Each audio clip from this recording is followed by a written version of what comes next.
What up, though? What up, though? What up, though? It's another cold day in Georgia. Not too cold, but cold enough. But again, you know what I always say? The sun come up, I gotta get up. All right, guys, today gonna be quick, man. Just walk for a minute, and I think I'm try to interpret my dream from last night. I mean, it's just a dream, so it's just something to try to interpret it. But I try to get the positive stuff out of the dream. So the dream was, I was trying to escape something. I was trying to get away from some people.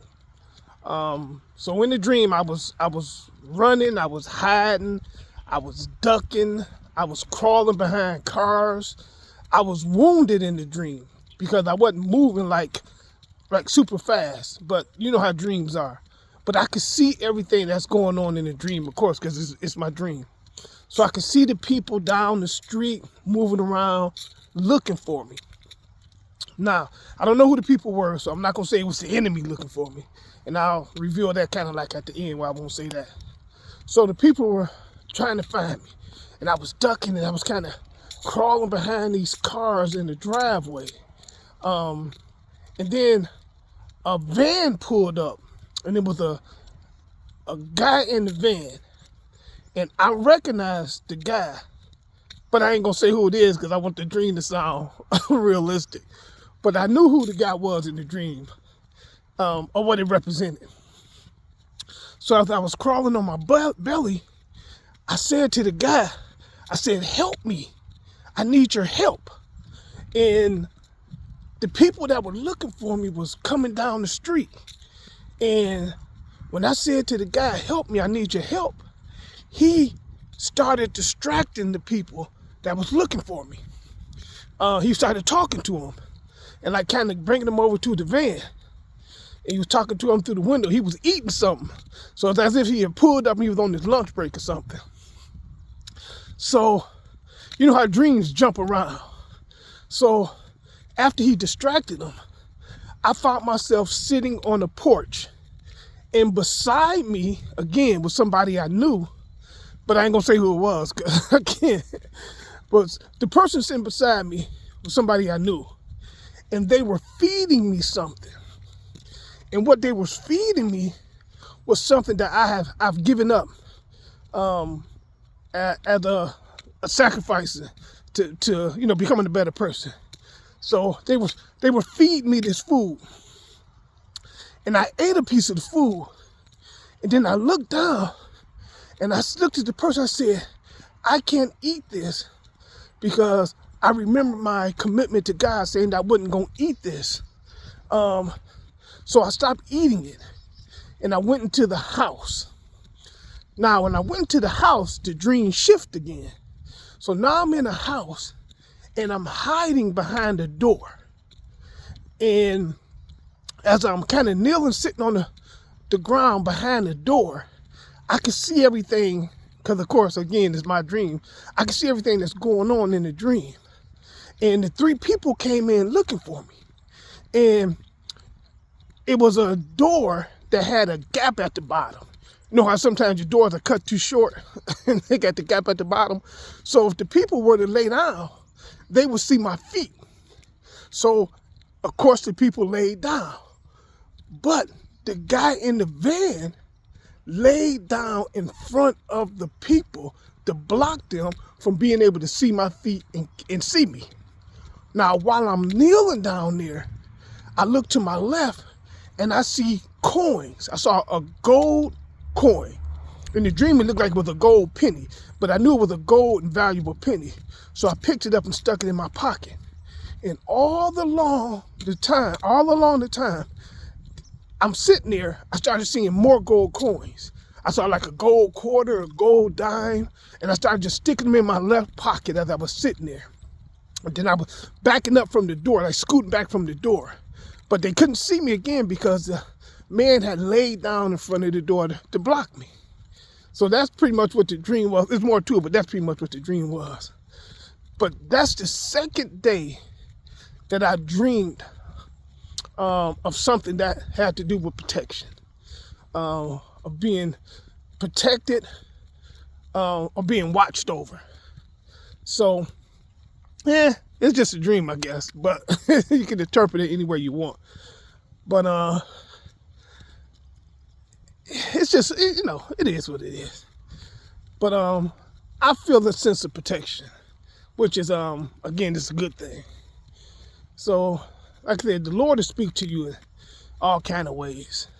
He'll come to you in your dreams. You just got to be open to interpreting those dreams. I don't want nobody to be out there talking about what you eat last night. I tell you, I ate some fried chicken and some greens. You'd be like, oh, you was dreaming about because you ate that heavy meal. But no, I didn't eat heavy last night.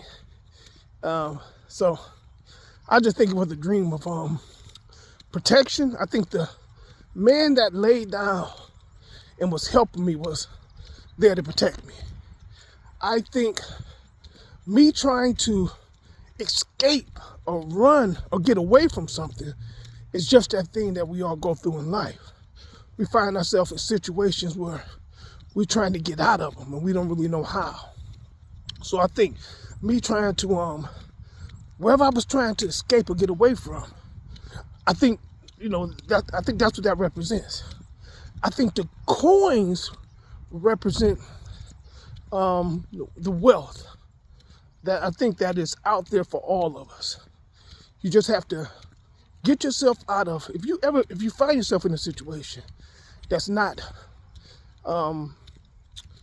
healthy or producing what you wanted to produce, you got to try to get yourself out of it. And then you stop leaning to your own understanding and trust God. And then maybe the things that you're seeking or the riches or whatever not you're seeking, they'll be revealed unto you. But I think the coins represent wealth. I think the coins represent what's to come once you get yourself in the position that God wants you to be in. So that's what I'm pulling out of it. See, I want to pull the positive out of it.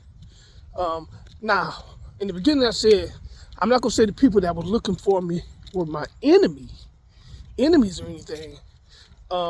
There's no telling who the people in the dream represented. It could have been people looking for me to help me, but I could be so fearful that I don't understand that, and that goes to say when I say we got to stop living in that. We live in a fearful state. We always living in fear, but sometimes you got to confront those things that you fear the most in order to come out of situations you don't want to be in. Look at it as if you're in a wilderness and you're trying to get out of the wilderness. You got to figure out, what's the best roadmap to get me out of this wilderness that I feel like I'm trapped in, or that you feel like you could be trapped in. It's always something.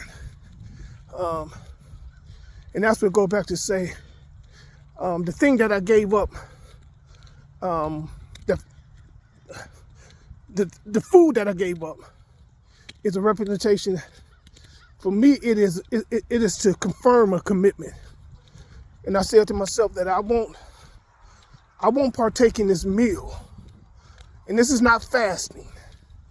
This is something that I'm making a commitment, saying that I won't partake in this meal until I start listening to what God is telling me to do. I think God speaks to all of us in his own way. But do we listen? And if we're listening, are we obeying? So it is my desire to not only hear what God is telling me to do, but for me to start listening to what God is telling me to do and to start acting on that. When I can do that successfully, then I said to myself, then I'll start eating that food that I gave up again. And it's food that I truly love. But I think at this point in my life, out of all the successes that I've had, and some failures, but far more successes than failures, I said to myself, how much better can it be if I really start living or listening and acting on God's instructions. And again, guys, I am not a Bible scholar. I don't quote the Bible. I can quote some passages because I do my reading and then I do my researches. I'm coming at this from a perspective of trying to get an understanding for myself, not following what somebody is telling me, but me actively trying to learn and figure it out for myself. I think that's important. I think that's that difference. I think that's that thing that's missing. And I'm quite sure there's a lot of people in this world that do it, but there's quite a few of us who have not been doing it. So I'm seeking to understand for myself. So as we take these walks, I'll always have a conversation for you guys and try to give you a positive message, something that you can try to dissect and pull something out positive for you. This is not going to be an easy journey by far. It's a new journey for me, but it's a journey that I look forward to, and I'm staying committed to it. If you can kind of see today, it's an overcast day, and it's probably about 30 degrees, so it's a little chilly right now.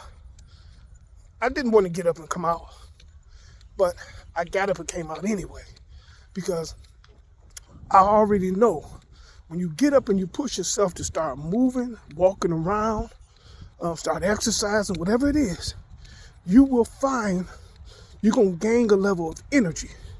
Things are going to change.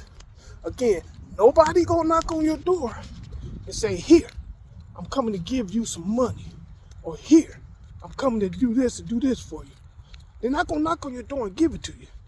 You got to get up, get out, and go get it. Get the blood circulation. Move them limbs. Stimulate the mind. Do all of that before you jump on social media.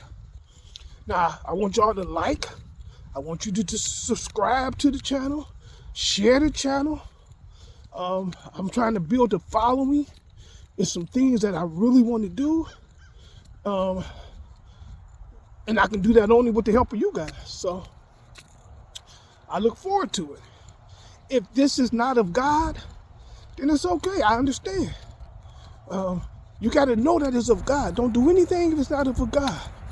And that's what I said yesterday in my last walk when I was saying, sometimes one of the sacrifices God may ask you to do is to give up worldly possessions to show your commitment to Him. But you want to be careful when I say stuff like that. You want to read into it. Don't be foolish and start giving away your stuff thinking that, oh, I'm honoring God. You got to listen. You got to know for yourself. If it's not of God, you would know. So you got to take time to meditate and figure out what that means. But by no means do I mean go out and just start giving your stuff away. I think years ago I read Mace's book. And when Mace was going back to his ways of the Lord and going back into the church, a lot of stuff he had accumulated, he gave up. He said in his book, he gave away his car, he was giving away his jewelry. That was that sacrifice he made.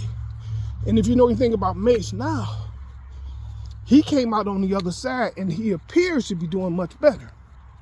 But you never really know what somebody going through.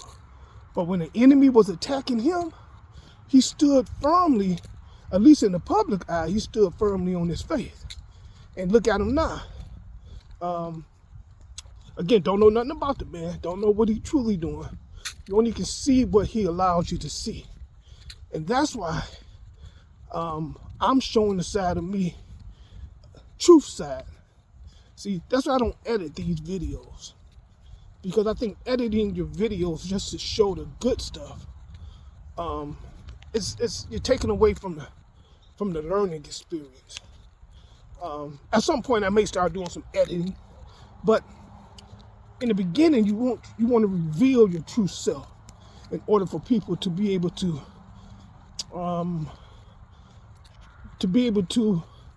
understand and relate to what it is, the message that you're trying to deliver. So that's what it's all about, guys. That's what it's all about. And then at the same time, like I said, look at me, I'm out I'm walking.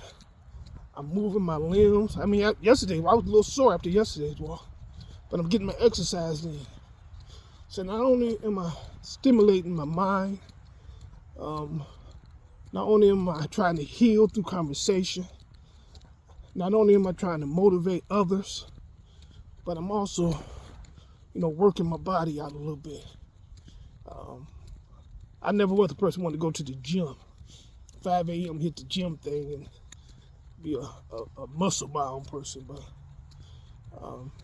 I work out pretty much every day anyway because as a contractor, I'm always moving. So that's what it is, people. So listen, I pray for everybody to have a blessed day.